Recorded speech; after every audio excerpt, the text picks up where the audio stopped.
Compañeros, compañeras, por mientras voy a compartir mi pantalla para contarles lo siguiente. Bueno, lo descargué. A ver. Ay,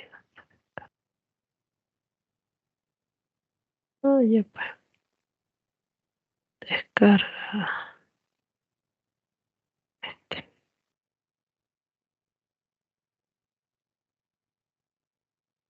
Está medio lento mi computador.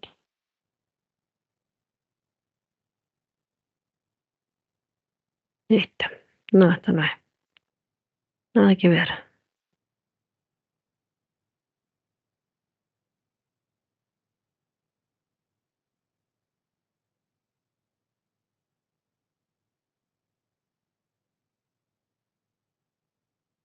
Ahí está.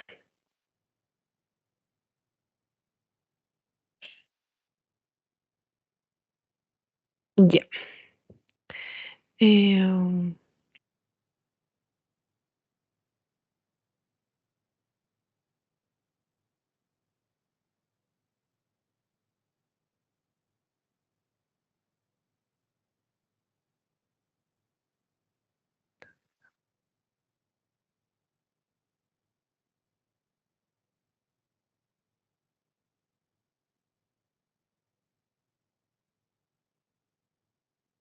ya. A ver, hay que admitir a alguien. No están todos.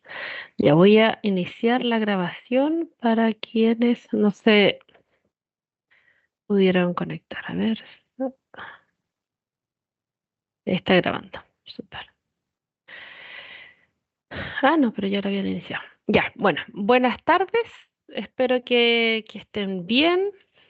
Me presento porque veo varios nombres que no conozco. Soy Constanza Caicha, docente del área de economía de la sede de Valdivia. A ver, me está llamando un estudiante. Espérenme un poquito. Quizás tiene problema para ingresar.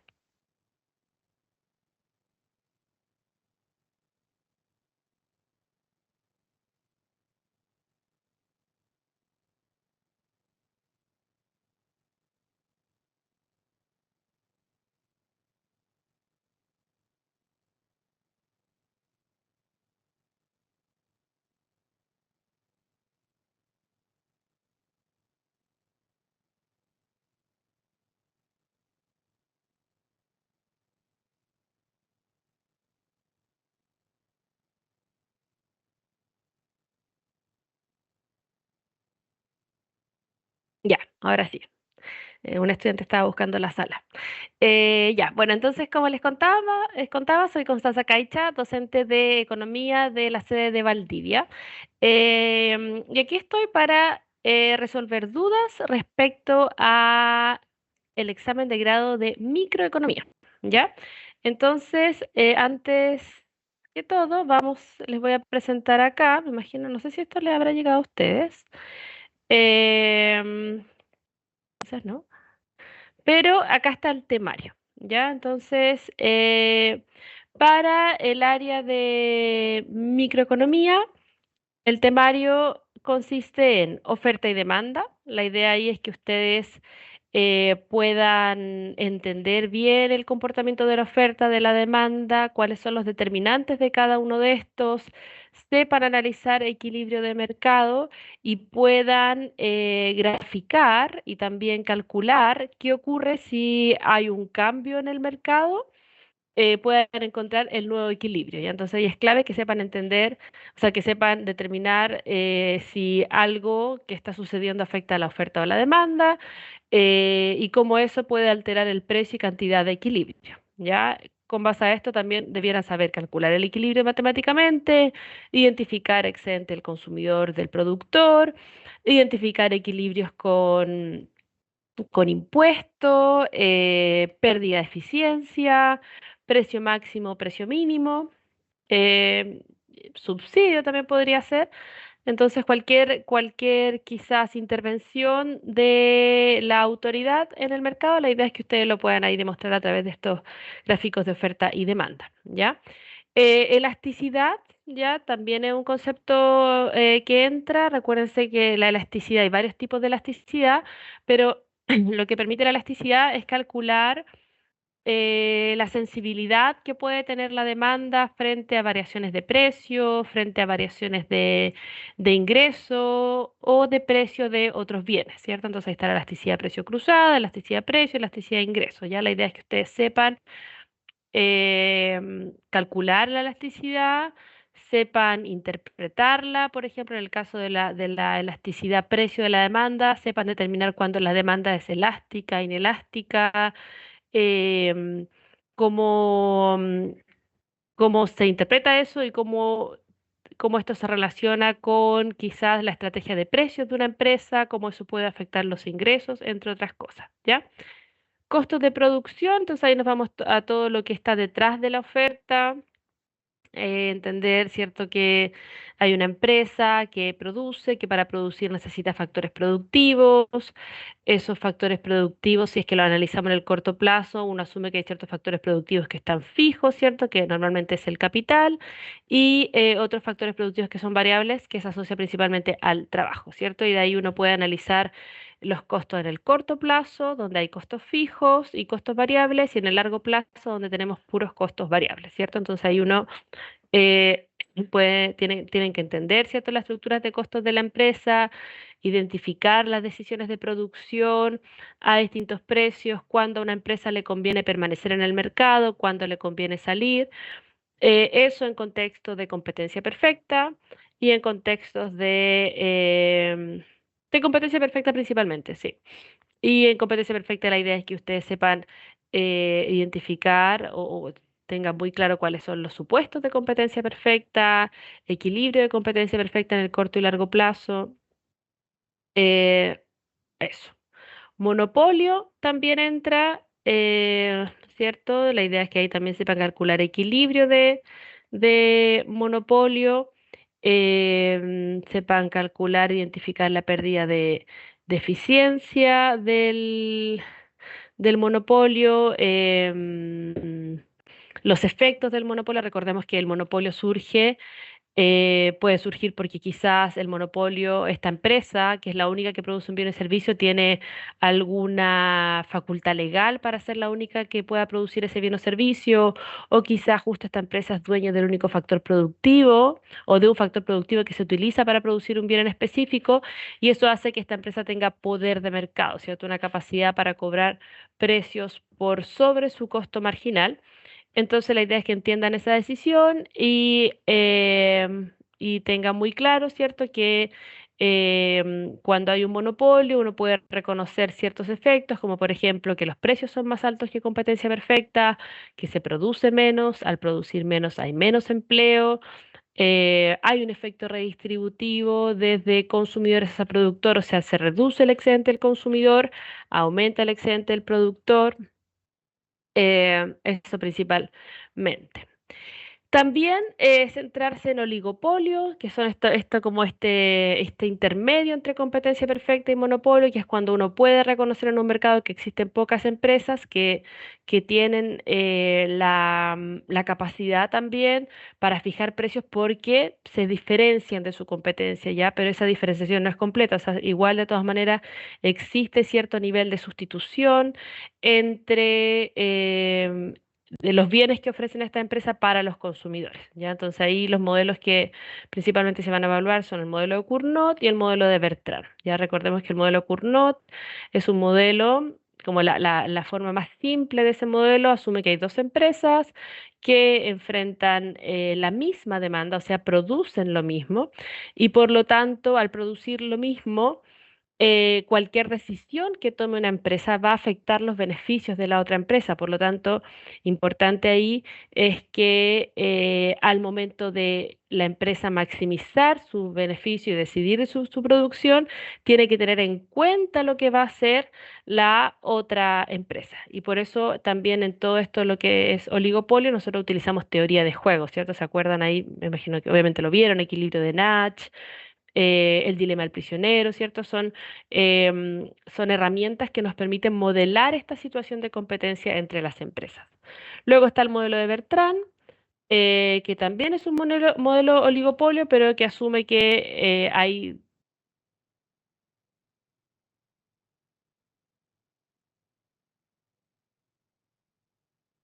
¿Y qué significa eso? Cada empresa vende su producto, vende un producto diferenciado, enfrenta su propia demanda, por lo tanto la demanda depende del precio que cobre esa empresa, pero también depende del precio que cobre la competencia. ¿Por qué? Porque para el consumidor estos bienes son sustitutos. Entonces, por lo tanto, cuando una empresa que opera en un mercado oligopólico eh, va a determinar o va a definir su estrategia de precios, tiene que analizar qué es lo que va a hacer la competencia, ¿cierto? O sea, mi competidor va a subir los precios, va a bajar los precios y con base a eso definir cuál es mi mejor estrategia. Así que si nosotros identificamos un modelo o un mercado donde vemos que las empresas están fijando precios, donde vemos que las empresas enfrentan una demanda diferenciada, pero hay ciertos sustitutos, quizá un modelo de Bertrand nos podría permitir representar mejor la situación de ese mercado. ¿Ya? Luego están las externalidades, eso se preguntó el año, la versión pasada del examen de grado. Externalidades, que es una falla de mercado, y lo que tenemos que hacer ahí es saber, bueno, primero entender qué es una externalidad, saber calcular o entender qué pasa cuando estamos ante la presencia de externalidades. Y ahí lo que ocurre, muy en resumen, es que las externalidades se definen como aquellos efectos que tiene la acción o las acciones de ciertos agentes sobre otros que no participan directamente en un mercado. Ese efecto puede ser positivo o negativo. Hablamos de externalidades positivas, externalidades negativas. El típico ejemplo de externalidad negativa es la contaminación. Entonces, ¿qué tenemos? Hay una empresa, por ejemplo, que está produciendo un producto, tiene los consumidores de ese producto, y ¿cuándo se produce la externalidad? Se produce la externalidad si es que el proceso productivo de ese producto está afectando a otros agentes, que quizás podría ser la comunidad aledaña a esa empresa, y esta comunidad no participa directamente en el proceso productivo. Entonces ahí tenemos un problema, porque si es que no se hace nada, lo que va a ocurrir es que la empresa, cuando tome su decisión de cuánto producir, qué precio cobrar, va a solo considerar sus ingresos, sus costos, pero no va a estar considerando el costo real que tiene para la sociedad la producción de ese bien o servicio. Y es ahí donde tenemos que, cuando existen externalidades, hay un equilibrio privado, que sería como el equilibrio del mercado, que solo considera en esta decisión a los que participan directamente, ya sea produciendo y consumiendo, y hay un equilibrio social que también consideramos a los productores y consumidores, pero también consideramos cualquier otro agente que se vea afectado, ya sea positiva o negativamente, por esta actividad. Entonces ahí donde ustedes, la idea es que puedan identificar la existencia de externalidades, puedan diferenciar entre el equilibrio privado y el equilibrio social, que sería este equilibrio que considera externalidades, y, y puedan también quizás proponer ciertas medidas que pueda tomar la autoridad o la empresa o la comunidad también, ¿cierto? Para poder dar solución a esta externalidad, ¿ya? ¿Qué más entra? O podría eventualmente entrar teoría del consumidor, ¿cierto? Que es todo aquello que está detrás de esta demanda, utilidad, maximización de utilidad, sujeta a restricción presupuestaria, demanda marshalliana, em, curvas de indiferencia, que son todos los conceptos asociados a teoría del consumidor. Y también está la teoría de la empresa, que también uno podría analizar cómo la empresa decide cuánto producir, qué combinación de factores productivos le conviene escoger, ¿cierto? Con el objetivo siempre de maximizar sus beneficios, ¿ya?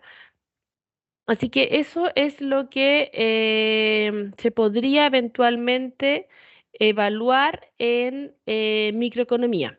También esta competencia monopolística, no me detuve tanto ahí, pero bueno, ahí quizás desde un punto de vista teórico lo importante es entender cuáles son los supuestos de este modelo de competencia monopolística, donde se asume que hay distintas empresas que son monopolio en su mercado, pero existe cierto nivel de sustitución entre lo que estas empresas ofrecen, por lo tanto se produce como una competencia entre estas empresas. Y entonces la idea es que puedan como tener bien claro cuáles son los supuestos de ese modelo. Así que esto es lo que se podría evaluar en el examen de grado de microeconomía. En general, en las últimas versiones, los exámenes de microeconomía han tenido dos preguntas y cada pregunta puede tener entre tres y cuatro partes, o sea, A, B, C, D, una pregunta y la otra pregunta podría ser algo así, ¿ya? Entonces, mi idea es que esta instancia sirva para resolver dudas. ¿Tienen alguna duda? No sé si han tenido tiempo ya de revisar exámenes pasados y les quedó alguna consulta al respecto para que podamos verlo ahora.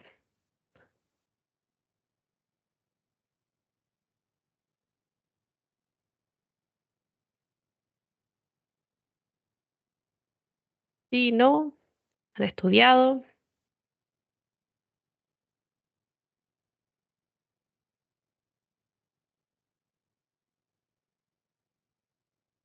¿ya?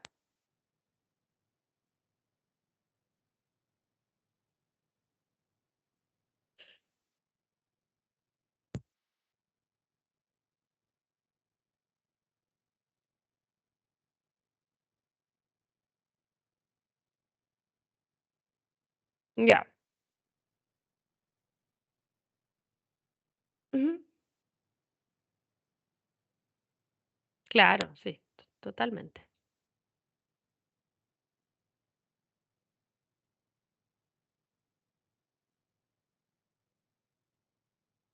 Ya.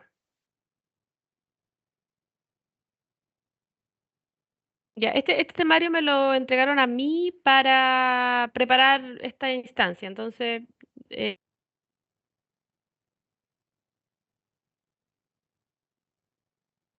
información oficial. Yo sí, una foto, que cuando hablamos de oligopolio, ese oligopolio incluye todo lo que es teoría de juegos, ya equilibrio de Nash, eficiencia en el sentido de Pareto, dilema del prisionero, que finalmente es la herramienta que uno emplea para luego em, analizar estos equilibrios oligopólicos, ya sea Cournot y Bertrand, ¿ya? Entonces ahí están están en oligopolio, bueno, están en teoría de juego está todo lo que son los juegos simultáneos, los juegos secuenciales, los árboles de decisión, eso también va en ese ítem. Alguien levantó la mano, creo que Felipe. Ah, mira, aquí alguien preguntó dónde podemos tener acceso a los exámenes anteriores y ahí no, Nayaret dice hay que pedirle al profe Carlos. A los secretarios de estudio, a los secretarios de estudio de su sede, envíenle un correíto y pidan ahí acceso a las carpetas de los exámenes de grado. ¿Alguien había levantado la mano? Felipe.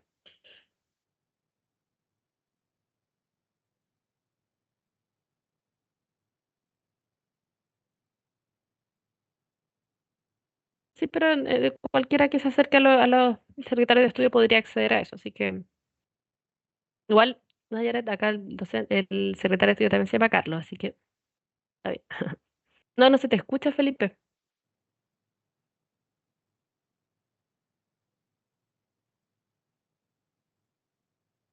Quizás puedes escribir tu pregunta.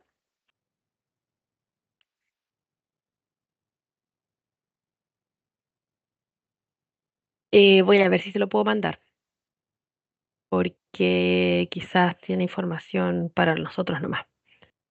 Pero si no, por último, les mando, les dejo acá en el chat después, cuando terminemos la presentación, solo la PPT de los contenidos.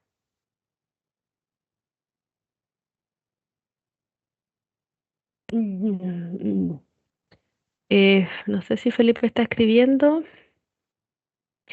Bueno, si es que no hay dudas, lo que yo pensaba era revisar el examen de grado pasado para poder hacer ahí un... Aquí dice, profe, ¿tiene algún ejemplo con no Bertrand, ya que en exámenes pasados se hace de varias formas? Eh, mm, mm, mm, ya, sí, tengo. A ver, pero espéreme un poco. Eh, Inventemos uno, po. Hagamos un ejercicio quizás típico de Cournot y puede ser uno típico de Bertrand. Ya, entonces para esto lo que voy a hacer es compartir una herramienta muy, muy tecnológica que se llama Paint. Acá está. Ya están viendo, ¿cierto? Entonces, quizá ahí van a ver un poco extraño, pero di vuelta la pantalla. Ya, entonces, un modelo de cómo debiéramos presentar un modelo de Cournot. Entonces, ahí hay que recordar de qué se trata este modelo. Este modelo sirve para representar escenarios donde tú tienes pocas empresas que enfrentan una misma demanda. Entonces, por ejemplo, yo les tengo que dar información de la demanda de mercado. Imagínense que yo le digo que en este mercado la demanda es P es igual a 100 menos Q, ¿ya? Y este Q es la cantidad total que se vende que se puede acceder en el mercado. Entonces tenemos que la demanda tiene el signo negativo, ¿cierto? O sea que si las personas consumen más, si el Q aumenta, el precio que están dispuestos a pagar es cada vez menor, ¿cierto? Entonces ahí está la demanda. Ahora, esta cantidad total del mercado, vamos a decir que hay dos empresas que ofrecen este mismo producto y vamos a tener la empresa uno que vende Q1 y la empresa 2 que vende Q2, ¿ya? Entonces tenemos una demanda de mercado que tiene ese comportamiento y tenemos que hay dos empresas que venden ese mismo producto, ¿ya? La empresa uno y la empresa 2. Para simplificar, vamos a asumir que el costo total de cada empresa es 20 QI. ¿Por qué le pongo QI? Porque, bueno, si es la empresa uno sería 20 Q1 y si es la empresa 2 es 20 Q2. O sea, estamos asumiendo además que estas empresas son iguales. Son iguales, venden el mismo producto y enfrentan la misma demanda, ¿ya?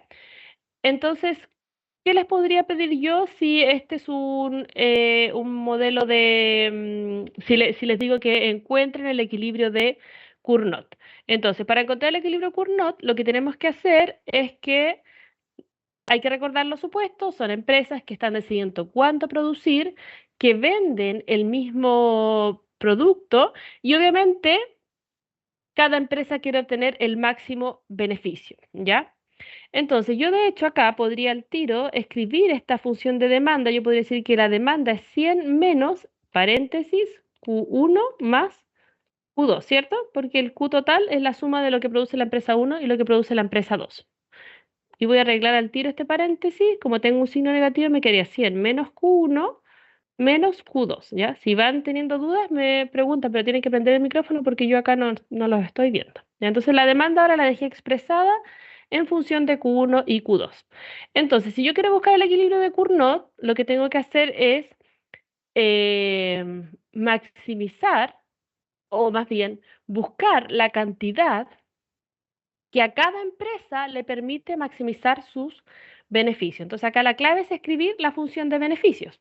Entonces, para la empresa uno, su beneficio va a estar dado por el precio de mercado, que ojo que como venden el mismo producto, finalmente las empresas van a terminar cobrando el mismo bien, multiplicado por lo que produce esta empresa, P por Q1. Entonces, lo que tendríamos ahí que eso, P por Q1, serían los ingresos totales que puede obtener esta empresa, ¿cierto? Menos le tengo que restar los costos totales, que en este caso es 20Q1, ¿ya? Entonces, así yo puedo expresar la función de beneficios, pero yo tengo la información y yo sé que el precio lo puedo dejar en función de las cantidades, ¿cierto? Porque eso es lo que estoy diciendo acá, el precio es igual a eso, así que reemplazo y me quedaría que el precio es igual a 100 menos Q1 menos Q2, todo eso multiplicado por Q1 menos 20Q1, ¿cierto? Y ahí tengo la función de beneficios de la empresa en función de las cantidades. Ahora, pregunta, ¿qué es lo que tiene que escoger o qué variable tiene que escoger la empresa uno? Pueden abrir micrófonos nomás.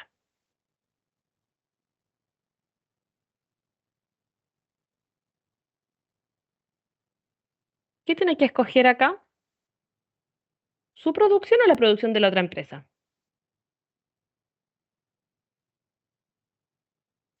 La producción propia.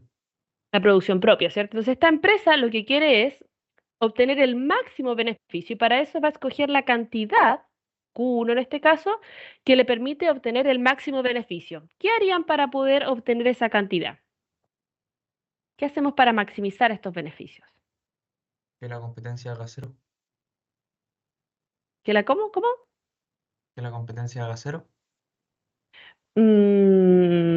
Seguro, pero el tema es que tú puedes suponer que la otra empresa va a producir cero, pero nada te asegura que la otra empresa va a producir cero.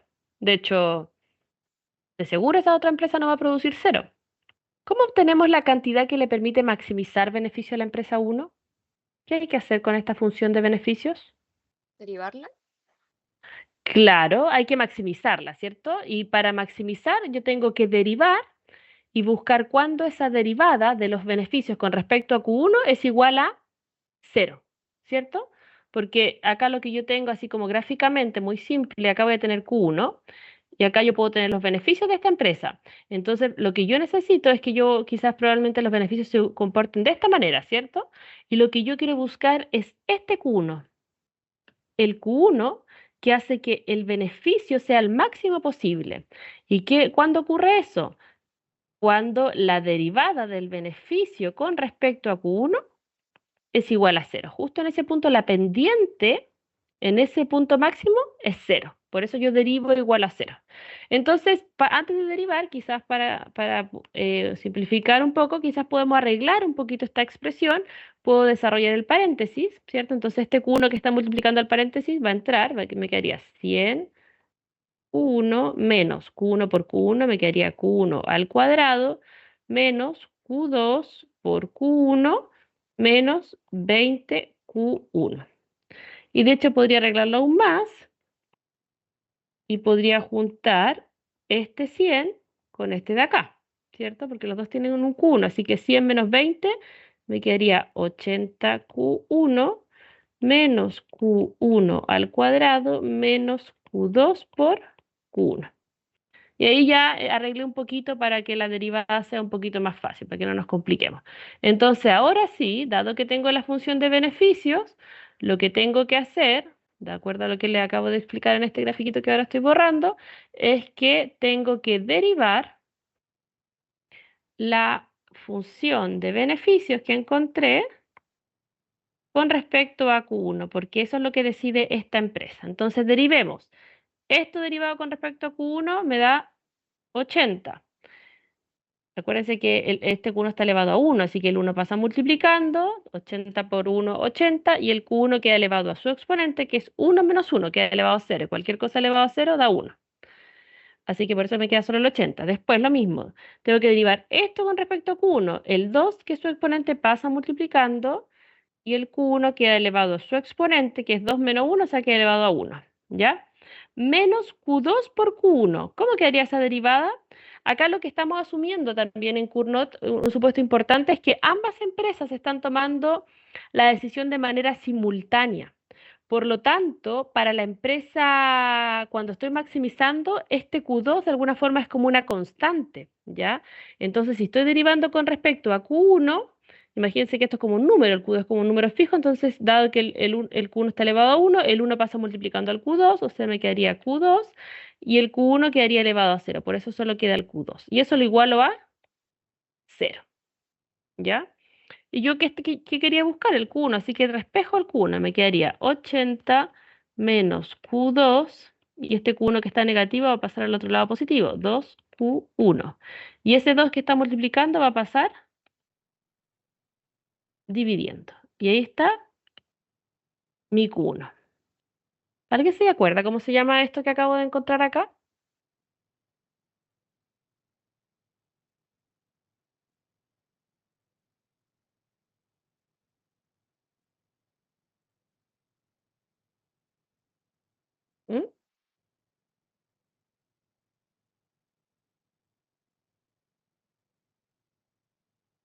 ¿Qué acabo de encontrar?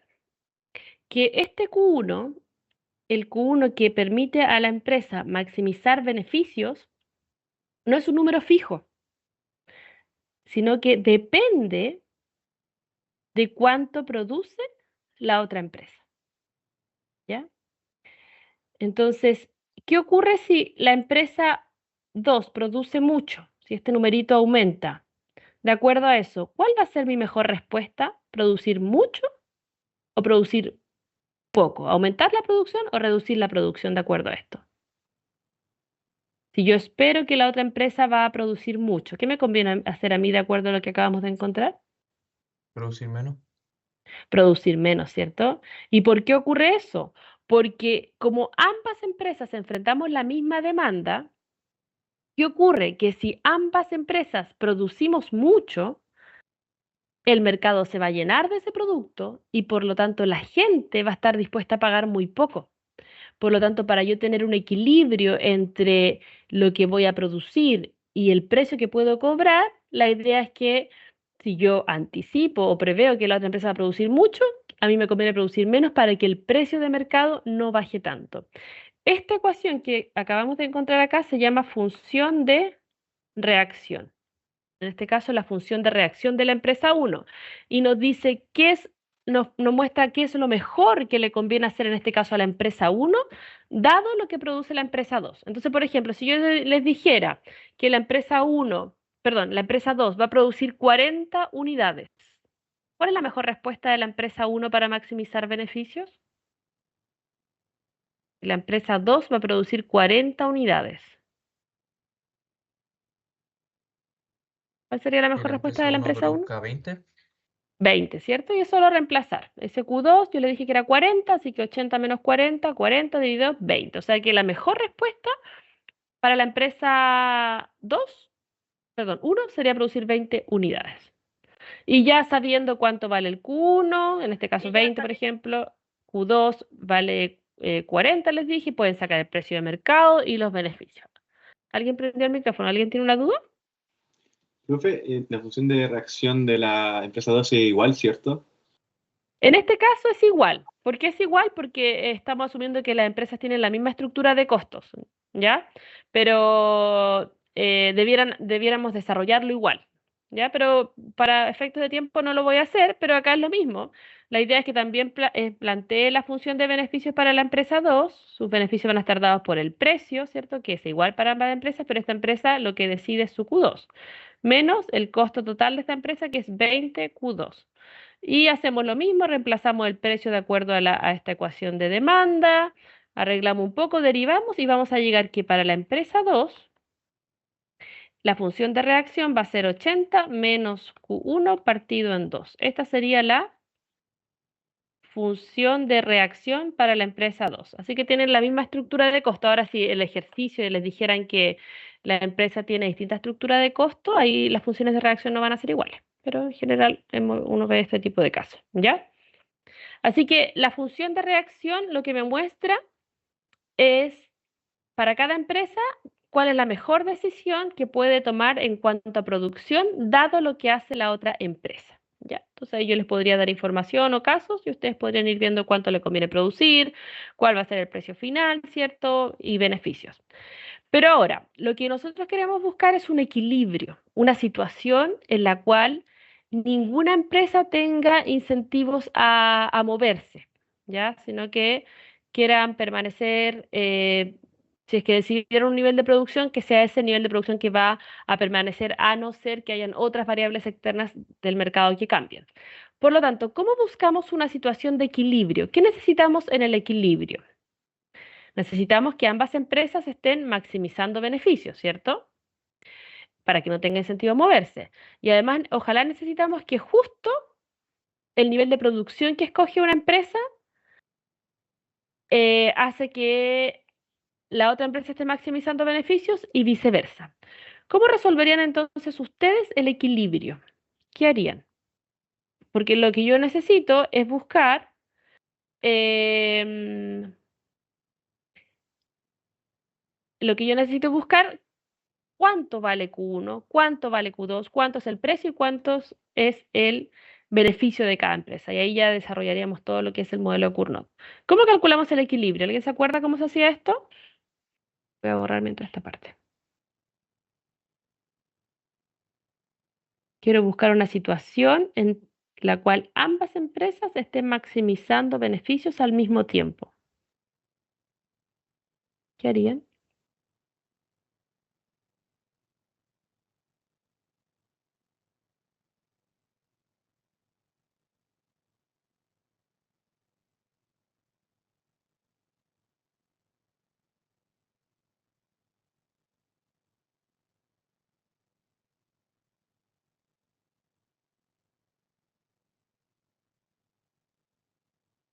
Entonces, estas ecuaciones que acabamos de encontrar son las ecuaciones que nos aseguran que las empresas estén maximizando beneficios. Entonces, si yo quiero buscar un equilibrio, debería tratar de buscar una cantidad Q1 y una cantidad Q2 que haga que estas igualdades o otras ecuaciones se cumplan de manera simultánea.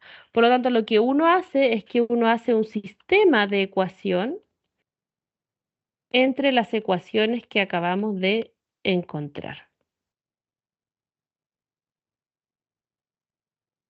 Un sistema de ecuación. Entonces, si yo resuelvo este sistema de ecuación, lo que voy a buscar es que voy a buscar cuánto vale Q1 y Q2 y esas cantidades van a hacer que ambas funciones de reacción se cumplan de manera simultánea, por lo tanto me estoy asegurando que ambas empresas van a maximizar beneficios de manera conjunta, o de manera simultánea más que conjunta, porque no se han coludido.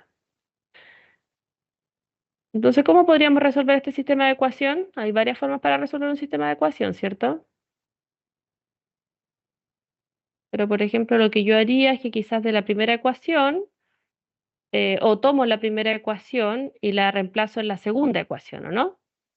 Esa puede ser una forma. O en las dos ecuaciones podría despejar la misma variable y luego igualar. También podría ser una forma. Entonces, lo que voy a hacer es que esta va a ser mi ecuación. Ay, perdón.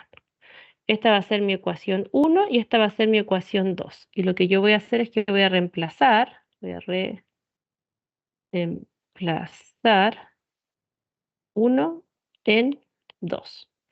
Entonces, el Q1 lo voy a poner en la ecuación de abajo. Pero ojo que antes de eso, como en la ecuación de abajo tengo Q2 es igual a 80 menos Q1 partido en 2, ese 2 al tiro lo podría pasar multiplicando. Me quedaría 2Q2 es igual a 80 menos Q1. Y Q1 es esto que está acá.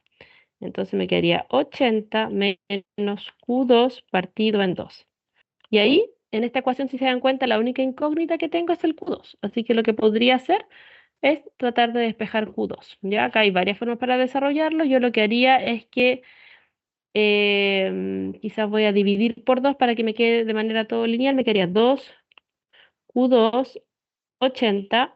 Y acá tengo el 80 dividido 2 me da 40, pero tengo un signo negativo antes, así que me quedaría menos 40.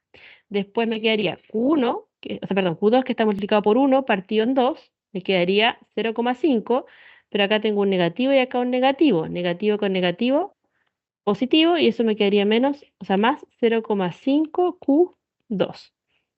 Entonces ahí lo que hice fue dividí por 2, desarrollé ese paréntesis y además eh, consideré el signo negativo que estaba antes del paréntesis que cambia los signos. Entonces ahí sí puedo despejar Q2, este 0,5 lo puedo pasar para el otro lado, como está positivo pasaría a negativo, me quedaría 2Q2 menos 0,5 Q2 es igual a 80 menos 40, 40. 2 menos 0,5 Q2 me quedaría 1,5 Q2 igual 40 y el Q2 me quedaría entonces 40 40 dividido 1,5.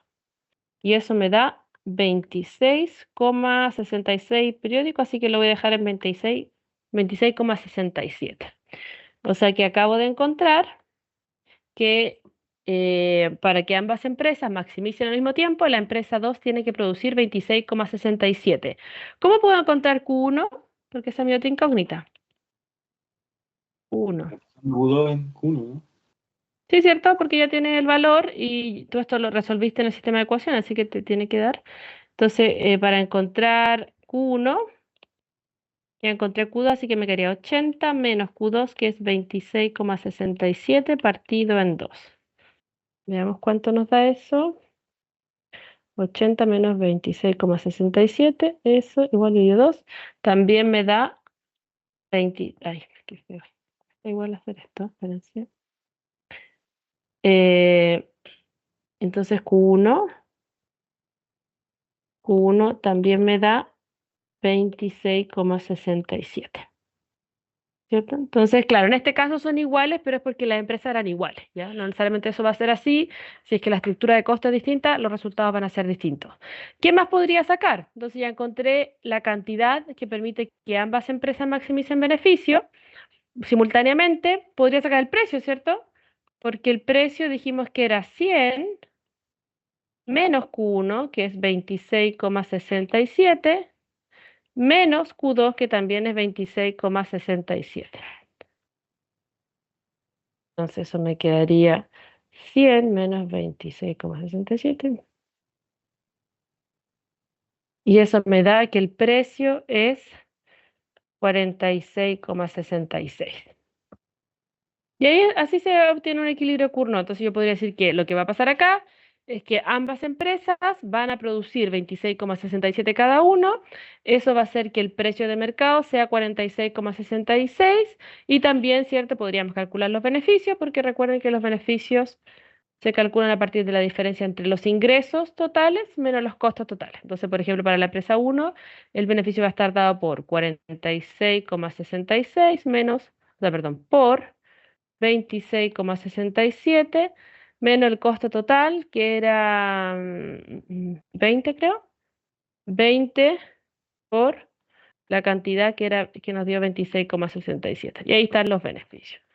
Y como la otra empresa produce lo mismo, el mismo precio, van a ser iguales los beneficios. Y así se desarrolla un modelo de Cournot. ¿Dudas? ¿Se acordaban de esto?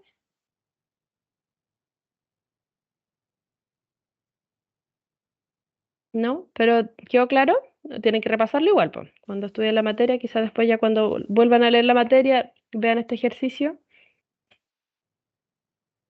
Profe, esta es la forma más ¿Mm? fácil que hay que hacerlo porque yo vi un examen como el 2019 y ¿Mm? hacían solamente forma algebraica, no daba en ningún momento era solamente un supuesto, era solamente letras.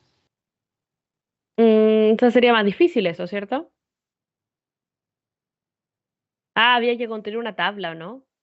Sí, Ah, ya sí me acuerdo ese examen. Yo creo que es igual un poco más complejo. Yo creo que esto es lo más. Yo creo que esto es como lo que se espera que sepan manejar.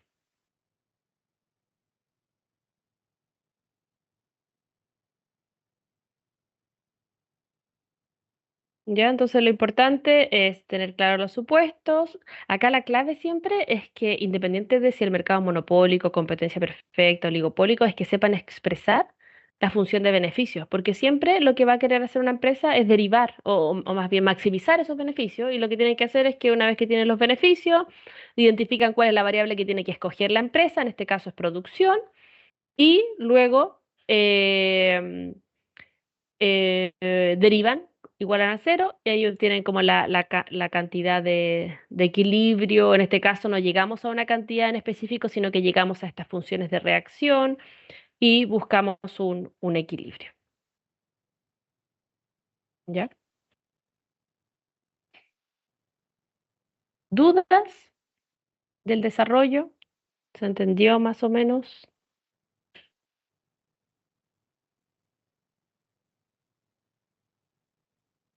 ¿Sí? A ver, otra pregunta. Em, ya, entonces ya dejamos esto acá. Voy a escribir la misma demanda. Acá para atrás. Archivo, no. ¿Qué pasa si yo les hubiera dicho que este mercado, o quizás les digo, ¿saben que estas empresas que enfrentaban esta demanda en los Q, y el costo total era cuánto? Era 20 Q. ¿Y qué pasa si yo les digo que estas empresas decidieron coludirse? ¿Cómo podríamos calcular el precio de mercado y la cantidad de equilibrio si es que se coluden? ¿Qué estrategia se le ocurre para buscar el equilibrio?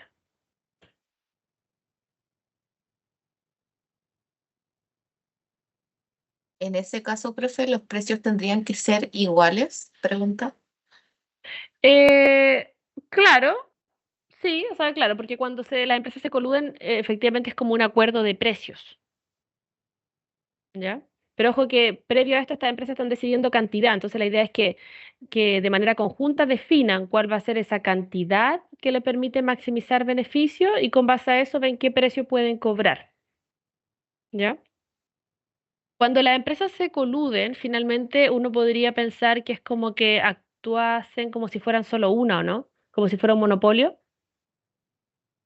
Claro. ¿Sí, cierto? Entonces, ¿cómo ustedes resolverían este ejercicio para una empresa monopólica? ¿Qué quiere hacer el monopolio? ¿Cuál es el objetivo? Maximizar beneficio.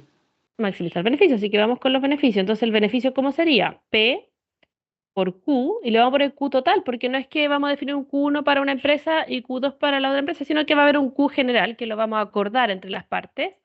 Y vamos a hacer como que actuamos como una única empresa y cuyo costo, ¿cierto?, de esta gran empresa es 20 por Q, ¿cierto? Es como que una empresa con dos filiales, así lo podríamos entender. Y bueno, esta empresa monopólica enfrenta toda esta demanda, po, ¿cierto? Así que yo podría decir que el precio se va a comportar de acuerdo a esta función, la función de demanda. Así que ahí está la función de beneficio. Yo les decía, es clave que sepan expresar la función de beneficio. Ahí está, P por Q, ingreso total menos costo total. Puedo arreglarla también, este Q que está multiplicando, lo voy a multiplicar. Voy a resolver el paréntesis, me quedaría 100 por Q, menos Q por Q, Q cuadrado, menos 20Q. Podría juntar este con este, me quedaría el beneficio es igual a 80 por Q menos Q cuadrado. ¿Cierto? Ahí está la función de beneficio. ¿Qué hago para buscar este Q que nos conviene definir de manera conjunta? ¿Qué tengo que hacer?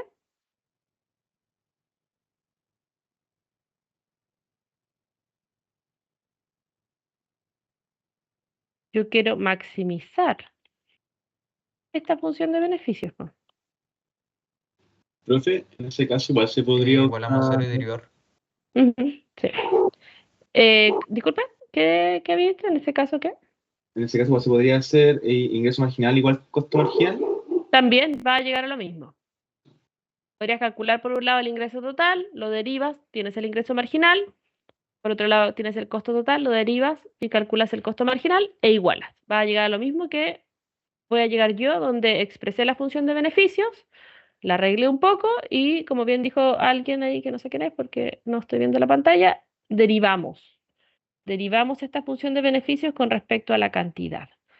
80Q derivado con respecto a Q me quedaría 80 menos Q cuadrado me quedaría 2Q y eso lo igualo a 0. Y a partir de eso, despejo Q y me quedaría que el Q me quedaría 80 menos, o sea, igual a 2Q y este 2 pasa dividiendo. 80 dividido 2, 40. O sea que tengo que, si actuamos como un monopolio, nos conviene producir de manera conjunta 40 unidades. Entonces lo que podemos hacer es que como somos dos empresas iguales, cada una produce 20. Antes en oligopolio, ¿cuánto producía cada una cuando estaban compitiendo a lo Cournot? 26,67, ¿cierto? Acá producirían menos, o sea, el monopolio tiene incentivo a producir menos. ¿Qué precio va a cobrar? Entonces acá yo puedo decir, si como era una colusión, Q1 va a ser 20 y Q2 va a ser 20. Es decir, en total producimos 40 y estamos maximizando de manera conjunta, que era el acuerdo que queríamos lograr. El precio lo saco, ¿cierto? Que sería 100 menos 40, o sea, 60. Delante el precio, ¿cuánto era? 53, algo, ¿cierto? Entonces el monopolio termina cobrando aún más. Y el beneficio, puedo calcular quizá un beneficio conjunto y lo vamos a dividir entre las dos empresas que tienen la misma estructura de costo. Entonces esto lo hice como para que recuerden cómo se resuelve un monopolio. De nuevo, nos acabamos de dar cuenta que la clave es escribir bien la función de beneficio, entender bien los supuestos, entender bien cuál es la variable que se está escogiendo, en este caso es producción. Y ya también demostramos que si yo comparo una situación de monopolio versus una situación de oligopolio, en monopolio terminamos produciendo menos que una situación de oligopolio, terminamos cobrando más, entonces obviamente sería peor para un consumidor. Y si lo comparamos con competencia perfecta,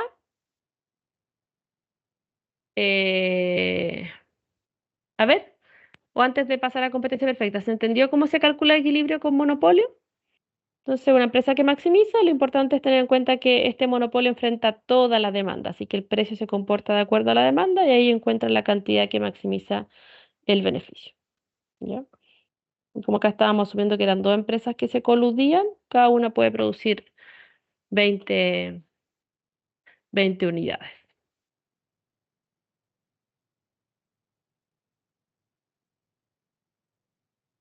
¿Dudas?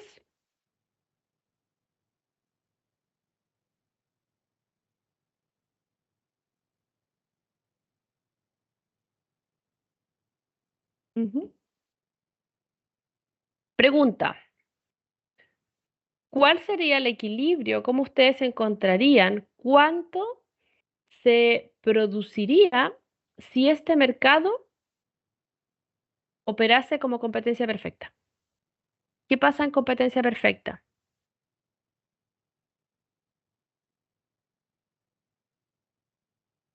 ¿Es igual el precio por el costo marginal? Perfecto, ¿cierto? A ver si lo puedo hacer acá en este rinconcito. Ya. ¿Y cómo podemos sacar el costo marginal? Sí, Ac- derivando el 20Q. ¿Cierto? Entonces acá si yo derivo el costo marginal, me quedaría 20, ¿cierto? O sea que es constante.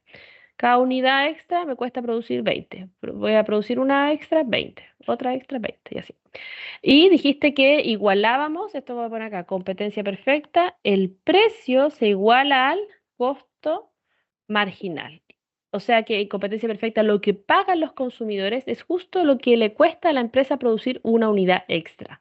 Entonces este precio, que es la demanda, que es lo que van a pagar los consumidores, que en este caso es 100 menos Q, va a ser igual al costo marginal, que en este caso es 20. Despejo el Q que está negativo pasa para el otro lado, el 20 positivo pasa restando y me quedaría que Q es igual a 80. Y ahí está. O sea que en competencia perfecta se producirían 80 unidades a un precio de 20, ¿ya? Pero acá lo que estaríamos subiendo es que hay tanta competencia que hay muchas empresas produciendo esta cantidad que en total suman 80 a un precio de 20. Y claro, si lo comparamos con competencia, con monopolio, producimos más en competencia perfecta, el precio es más bajo y lo mismo podemos concluir si comparamos competencia perfecta con una situación de oligopolio. ¿Ya? Entonces, por eso, competencia perfecta es un escenario que uno siempre es necesario identificar porque es como nuestro primer mejora, es a lo que queremos converger.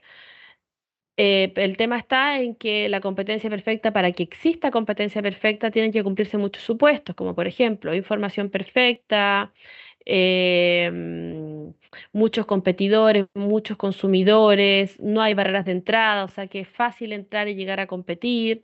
Y eso en la práctica no se da, ¿ya? Pero es bueno reconocer cuál sería esa situación ideal porque a partir de eso uno puede establecer regulaciones en los mercados, proponer leyes, incentivos para que nos acerquemos lo más posible a esa situación de competencia porque ese es en ese punto donde consumidores y productores maximizan como o obtienen la suma, en verdad, del excedente del consumidor y el excedente del productor, que son medidas de bienestar, logran maximizar el bienestar total de la sociedad. ¿Ya? Entonces, aquí ya acabamos de resolver Cournot, monopolio y competencia perfecta. Ya es importante que tengan claros los supuestos de cada una de esas situaciones. ¿Dudas? Una Dígame. consulta. En la ¿Mm? condición de competencia perfecta y cuando igualamos P igual costo marginal, estamos ¿Mm? sacando la producción de una empresa individual, ¿cierto? No del mercado total. No, del mercado total. Ah, entonces el mercado estaría produciendo 80 Q. Claro, ahora no sabemos cuántas empresas van a haber, pero el mercado está produciendo en total 80 Q, 80 unidades. Eso es lo que están consumiendo, en total los consumidores. Sí, ya porque esta es la demanda de mercado, no de una sola empresa, de mercado. Bueno, en el caso de, si es monopolio, esa demanda es la demanda que enfrenta esta única empresa. Si es oligopolio, estamos pensando que es la demanda que enfrentan dos o pocas empresas, y competencia perfecta sería la demanda que enfrentan muchas empresas, y ahí uno tiene esa cantidad total. ¿Ya?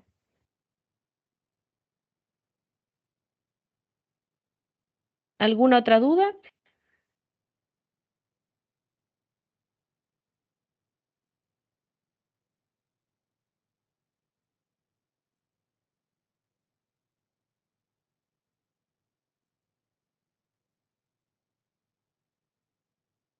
Me veía como...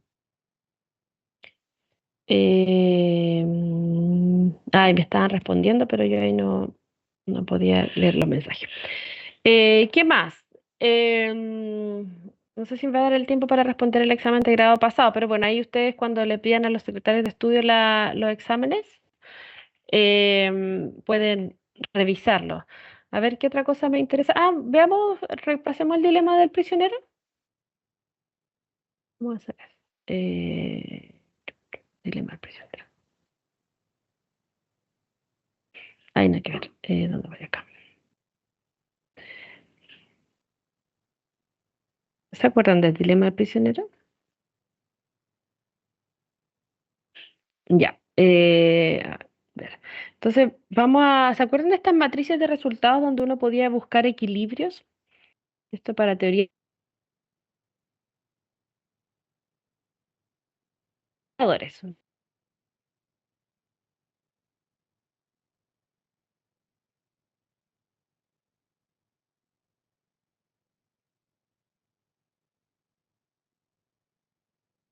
Posibilidad, confesar o no confesar, ¿ya? Y lo que vamos a poner dentro de esta matriz son años de cárcel, ¿ya? Entonces, por ejemplo, si es que ambos no confiesan, se llevan 2 años de cárcel cada uno. Pero si ambos... ¿Ah? ¿Sí?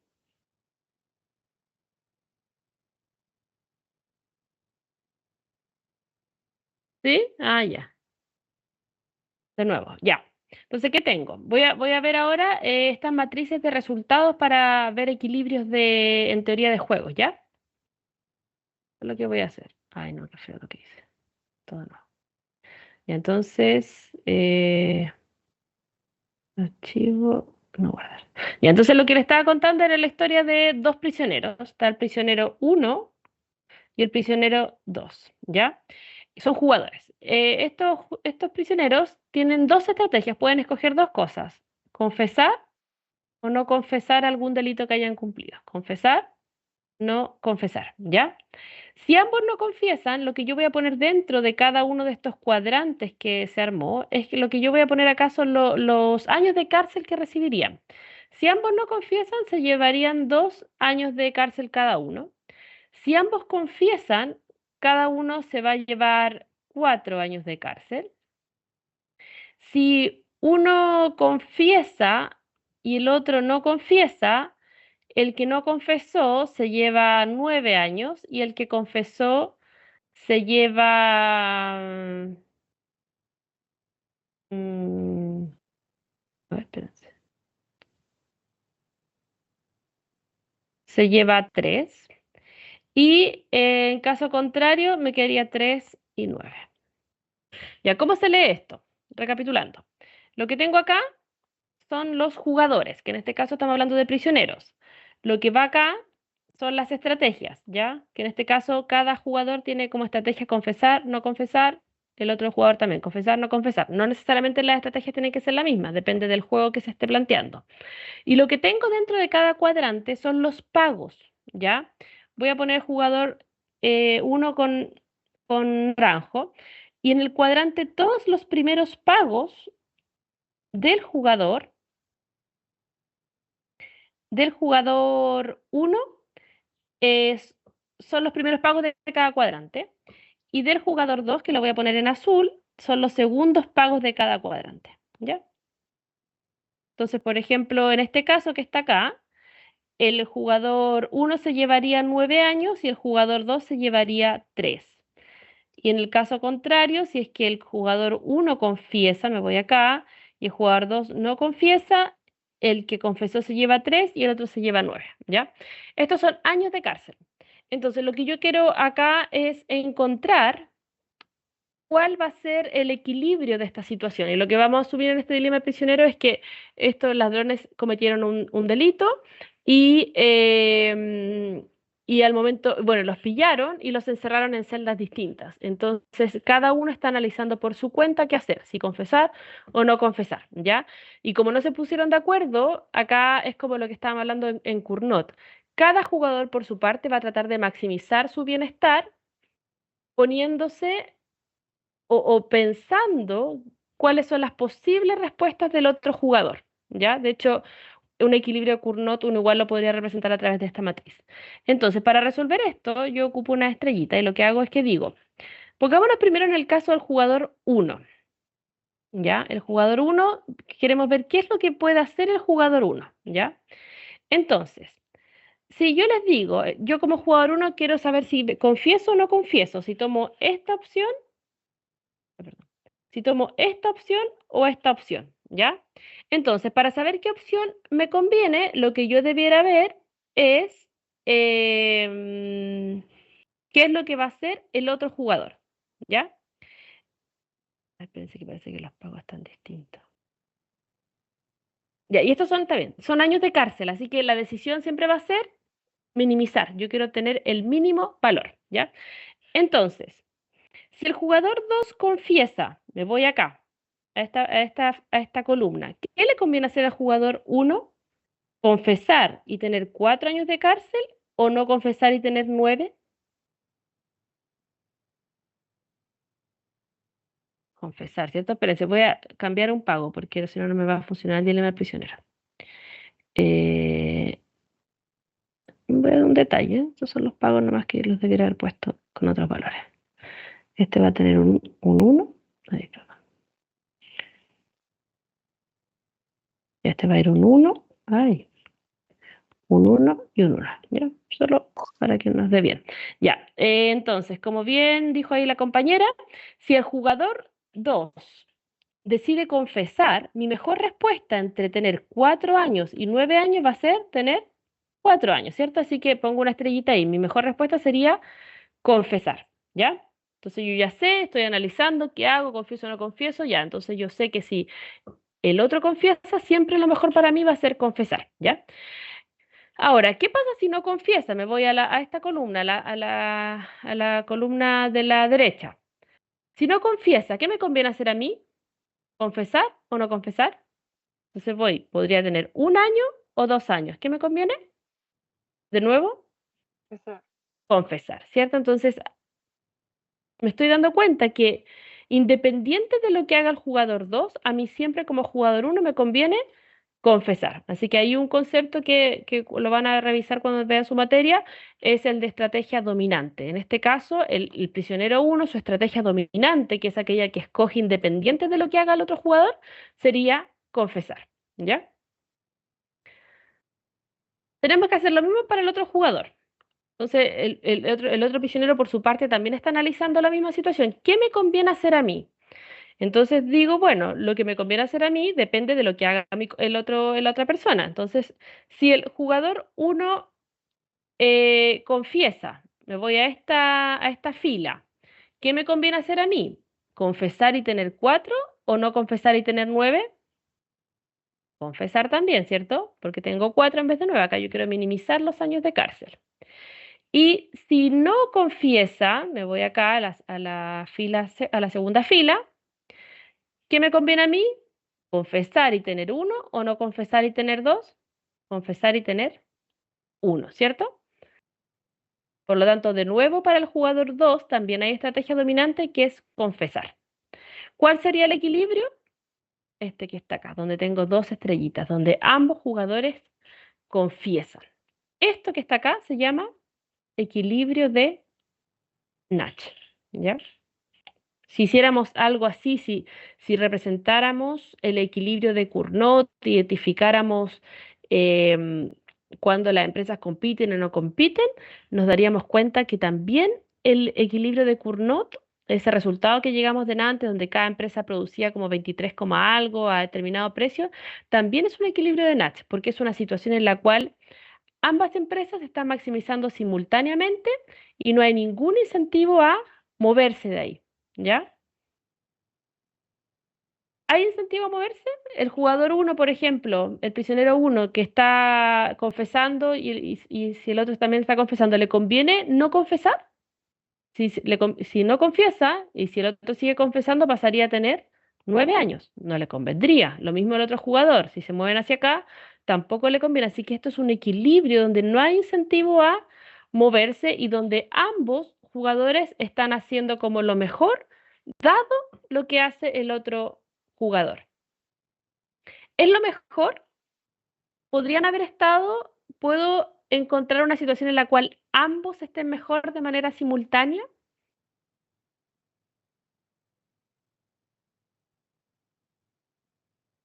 ¿Cuál podría ser el mejor resultado?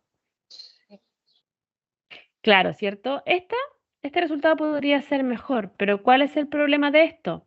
Que siempre van a existir incentivos a moverse, no es un equilibrio estable, vamos a estar mejor, pero el tema es que siempre van a haber incentivos a desviarse, a moverse para acá en el caso del jugador 2 y confesar y así tener menos años, o moverse para allá para el jugador 1, donde también podría tener menos años y eso podría perjudicar mucho al otro. Entonces, si bien este resultado es el mejor quizás para ambos, no es un equilibrio estable, ¿ya? A no ser que antes, previo al delito, se hayan hecho una amenaza muy creíble donde este resultado pueda figurar como un equilibrio estable, ¿ya? Este resultado que está acá, el 2 y 2, uno dice que este resultado es eficiente en el sentido de Pareto. Entonces, me imagino que también ahí lo van a revisar cuando vean sus apuntes. Y eficiente en el sentido de Pareto significa que cuando estoy acá en este resultado, no hay ninguna otra forma donde puedo mejorar a ambos de manera simultánea. No hay ninguna otra forma. Si quiero mejorar a uno, por ejemplo, al prisionero uno, sí o sí empeora al otro. En cambio, este equilibrio de Nash que encontré que es 4 y 4 no es eficiente en el sentido de Pareto. Hay otra situación en la cual podríamos estar mejor, que podría ser ese 2 y 2. El tema es en que ese resultado no es un equilibrio en el sentido de Pareto. O sea, no es un equilibrio de Nash, perdón. Esto uno lo podría también, acá yo lo estoy haciendo con prisioneros, pero yo les podría decir ahora, por ejemplo, tengo dos empresas. Ay, aquí veo lo que dice.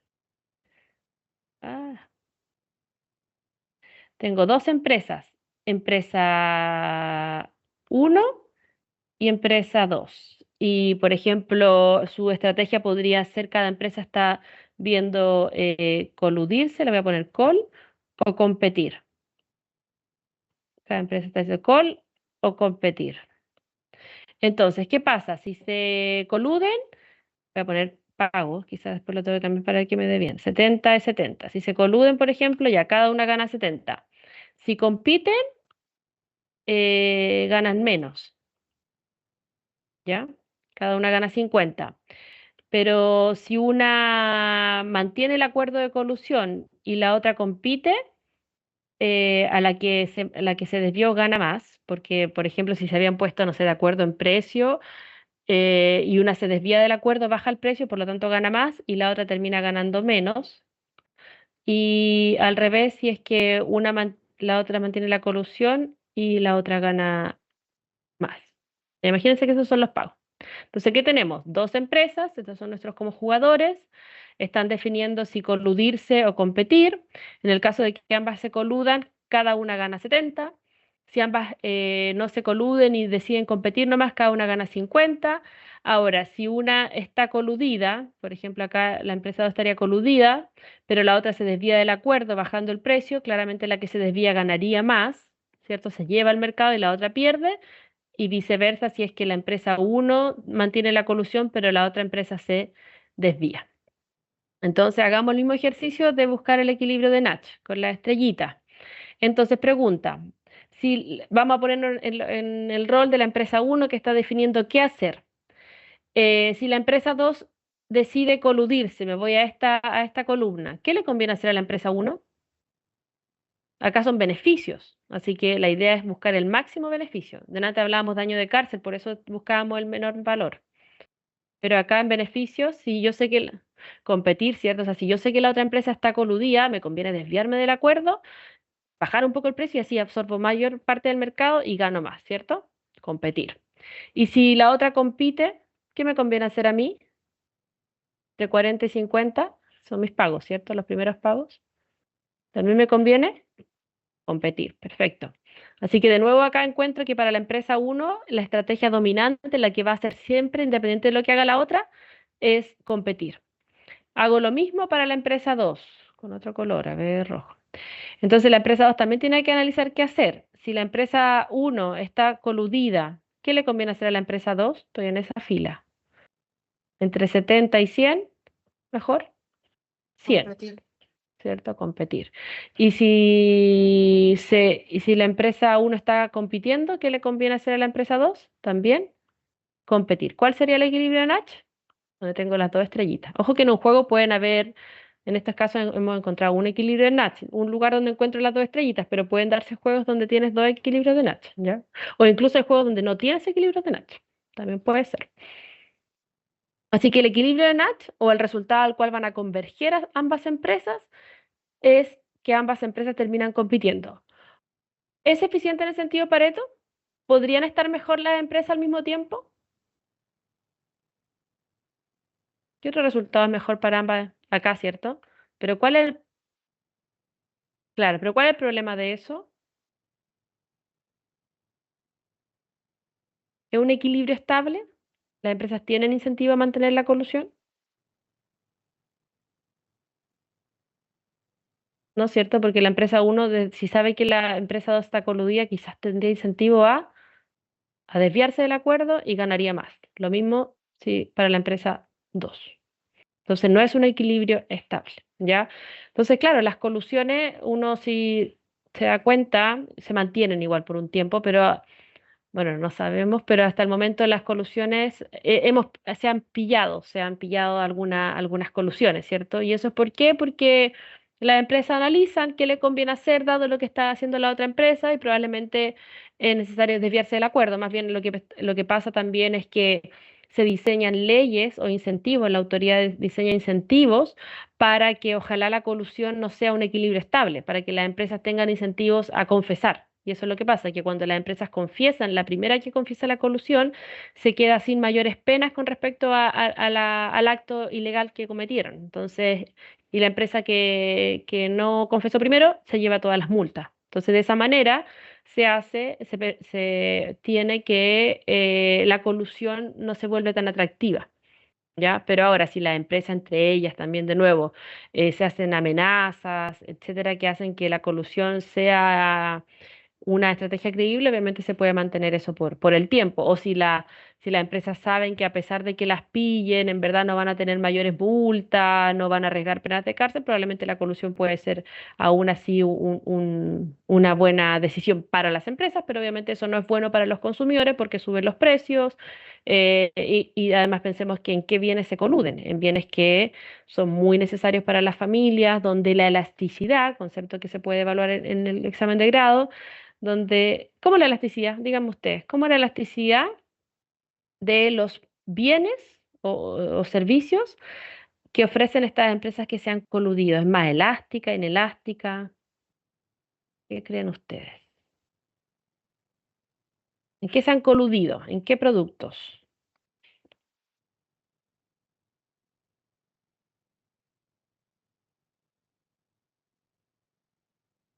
Hoy, disculpa, Frank, que no puedo ver los mensajes cuando hacen preguntas. Inelástica, dice, ahora sí puedo ver. Ah, la Martina.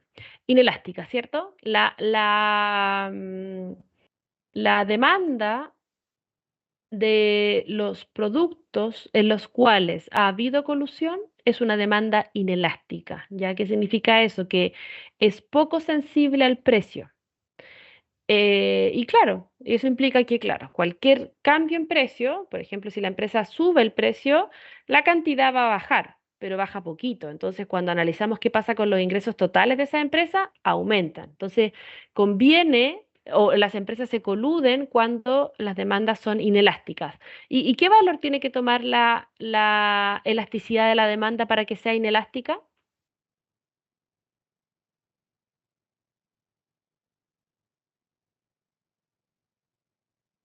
¿Qué valor? ¿Se Menor a 1 acuerdan? en absoluto. Menor a uno en valor absoluto, porque la elasticidad precio de la demanda siempre es negativa, ¿cierto? Porque siempre si sube el precio la cantidad baja o si baja el precio la cantidad sube. Siempre hay una relación inversa entre precio y cantidad. Ahora, si es menor a uno, ¿cómo se interpreta eso? En valor absoluto, por ejemplo, te digo que la elasticidad precio de la demanda es menos 0,5. En valor absoluto es 0,5. ¿Qué significa eso? Que si el precio sube 1%, la cantidad solo se reduce en 0,5%, no reacciona tanto. Por lo tanto, si yo veo qué va a pasar con los ingresos totales, con este P por Q, van a subir los ingresos totales. En cambio, si la elasticidad precio de la demanda es menos 2, o sea que en valor absoluto es 2, es mayor que 1, cuando el precio sube en 1%, la cantidad se reduce en 2%. Entonces, cuando yo vea mi P por Q, finalmente se va a reducir mi ingreso total. Entonces, me conviene coludirme en bienes que tienen demandas inelásticas. ¿Ya? Ahí yo les recomiendo, porque en el examen de grado pasado había, en el caso, ustedes les van a pasar un caso, ¿cierto? Y en ese caso van a haber algunos indicadores económicos. En este caso, bueno, pueden haber indicadores más macro, no sé, PIB, IPC, tasa de política monetaria, crecimiento. Obviamente, cuando ustedes lean eso, deténganse ahí, entiendan qué significa cada una de esas variables, cómo se interpreta, qué pasa si sube, qué pasa si baja, cómo eso puede afectar a la empresa, si es que es un caso de empresa, y si es que le están dando datos de las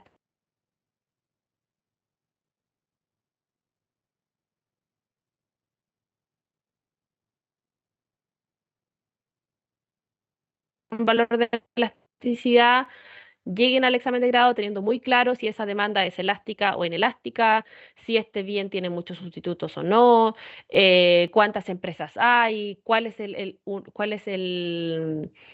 ¿cómo se dice? La estructura de mercado que mejor describiría, funciona más como oligopolio. Bueno, si funciona más como oligopolio, tengan muy claro cómo se desarrolla un mercado oligopólico, cómo se definen los precios, cantidad, etcétera, o si es monopólico, si es competencia perfecta, si por ahí habla de que cuando la empresa produce genera algo sobre otros, eso es externalidad. Estudien la externalidad, entonces de alguna forma como que entiendan como las señales que les va dando el caso respecto a eventuales preguntas del área de microeconomía que podrían surgir. ¿Ya? Eso como recomendación en términos generales. ¿Dudas? Aunque se acabó el tiempo, queda poquito.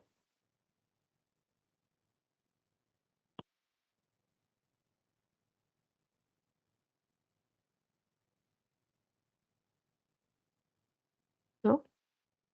Escríbanle a sus secretarios de estudio para que les compartan los exámenes de grado pasado, ¿ya?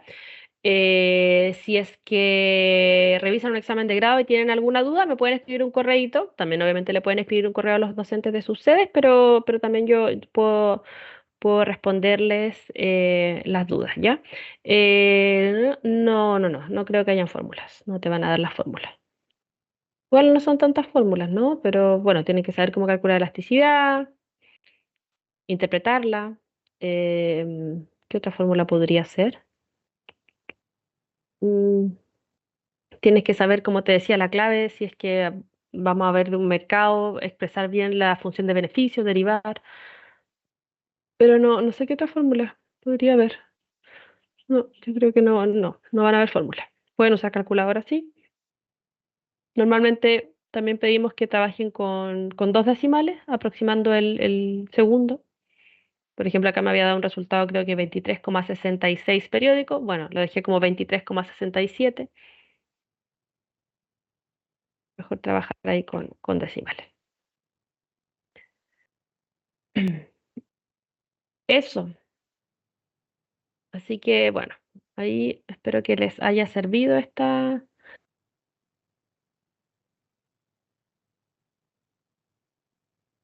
Pueden mandar. Gracias, profe. No creo que pueda. Muchas gracias. De nada, hay que ver. De nada, voy a leer aquí. Dice, profe, solo con el video aparece ese temario busca hacer referencia.